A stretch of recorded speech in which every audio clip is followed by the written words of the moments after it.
Well, it's the ultimate financial goal, a nice, comfortable nest egg saved up for retirement. Most of us have a portion of our paycheck taken out every week to reach that goal. But is that enough? My next guest is Lucia, a certified financial planner, a radio talk show host, and the author of the new book, The Buckets of Money Retirement Solution. Ray, welcome. Great to see you. Nice to see you. Thanks for having me. All right, so a lot of investors, a lot of us out there, you're going to hear it in my voice, are a little upset because we don't know what to do at the end of the year here because the Bush tax cuts up in the air, AMT up in the air, estate tax, we don't know what's going to happen. Is there anything you would recommend that people do at year end? I think, first of all, you don't want to panic here.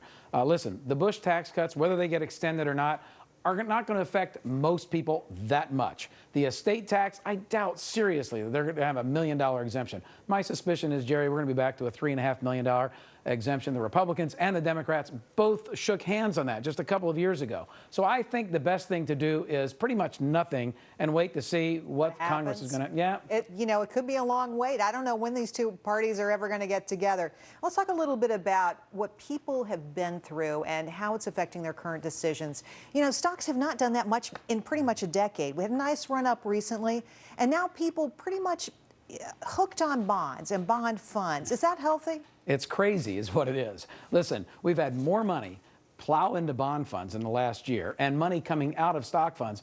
If you look at the advisors, if you look at the people that make these recommendations, there's a great article in Money Magazine this month that talked about how when advisors are bullish, the market's going down. When advisors are bearish, the market's going up. So the main thing to do is kind of go against the grain. Right now, we could be in the midst of a bond bubble. We don't know for certain, but if I were a betting man, and I'm not, I'd think, let's not get too excited about long bonds. Right. It's a scary place to be. You know, a lot of people dipping into their retirement savings, you know, because they had nowhere else to turn. What would you tell them now to sort of rebuild their nest egg? What do they need to know? Yeah, it's very important. Listen, we're not going to be able to retire when we thought we were going to retire. The fact of the matter is we need to make sure that we look at our Social Security. And remember, Social Security goes up 7 or 8% for every year that we delay. So delaying Social Security and then redoubling our efforts in terms of saving. And here's something our government needs to learn. Cut the spending, because most people spend 110, 115% of what they make. Well, the good news, of course, is that consumers are saving more now. And they've made the turn before the government has. So, you know, it's shocking to me, but it's happened, and that's very good news indeed. Ray, when you're looking at the mistakes people are making when they come to your office, what do you see most often? Well, you know, Gerri, a lot of people listen to the prognosticators and the gurus. You know, I do a radio show. Don't listen to me. Don't listen to the guys that are saying buy this stock or buy General Motors or short General Motors.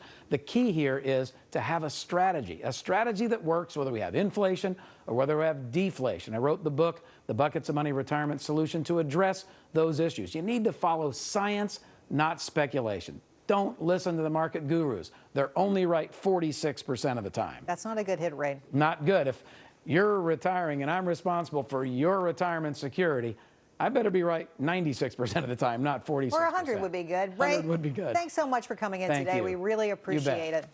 And we want to give you an update on a story we told you about on Monday. The Better Business Bureau came